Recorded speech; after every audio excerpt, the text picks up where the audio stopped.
মধ্যপ্রাচ্যের চলমান উত্তেজনার মধ্যে বড় একটি সিদ্ধান্ত নিয়েছে সৌদি আরব। দেশটি ১৩টি দেশকে নিয়ে একটি বহুজাতিক সামুদ্রিক প্রতিরক্ষা জোট গঠন করেছে, আর সেই জোটে রয়েছে বাংলাদেশের নামও। বিষয়টি সামনে আসার পর থেকেই দেশ বিদেশে শুরু হয়েছে নানা আলোচনা। অনেকের প্রশ্ন, বাংলাদেশ কেন এই জোটে যোগ দিল? এতে দেশের লাভ কি, আর ঝুঁকি বা কতটা?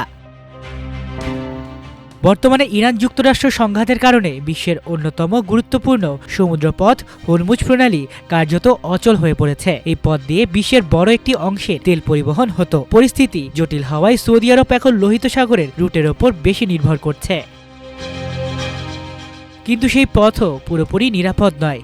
ইয়েমেনের ইরান সমর্থিত হুথি বিদ্রোহীরা লোহিত সাগরে তেলবাহী জাহাজে ড্রোন ক্ষেপণাস্ত্র হামলা চালাচ্ছে। তারা বাব আল মানদেব প্রণালীতেও নৌ চলাচলে বাধা দেওয়ার ঘোষণা দিয়েছে। ফলে বিশ্বের আরেকটি গুরুত্বপূর্ণ সমুদ্রপথও ঝুঁকির মুখে পড়েছে।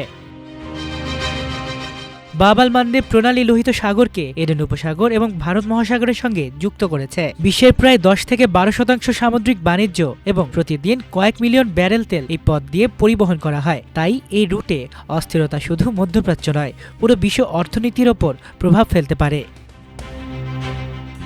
এই পরিস্থিতিতে সৌদি আরব সমুদ্রপথ নিরাপদ রাখতে একটি বহুজাতিক সামুদ্রিক প্রতিরক্ষা জোট গঠন করেছে। সৌদি আরব ছাড়াও এই জোটে রয়েছে বাংলাদেশ, পাকিস্তান, তুরস্ক, কাতার, কুয়েত, বাহরাইন, জর্ডান, মিশর, ইয়েমেন, জিবুতি, সোমালিয়া, সুদান ও কোমোরোস।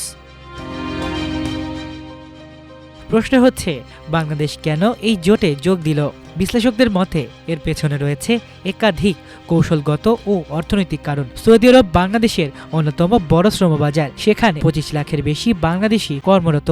ফলে দুই দেশের সম্পর্ক ভালো রাখা বাংলাদেশের অর্থনীতির জন্য গুরুত্বপূর্ণ।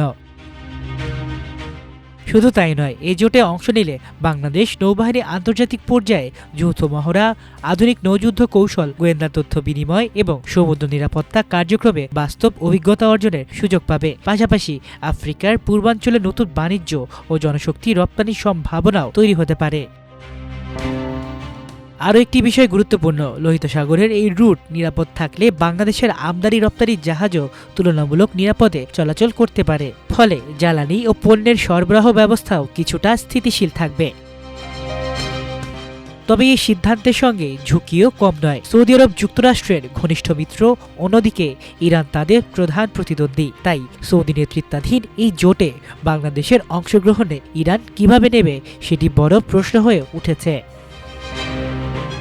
মাল্টিমিডিয়া ডেস্ক, আমার দেশ।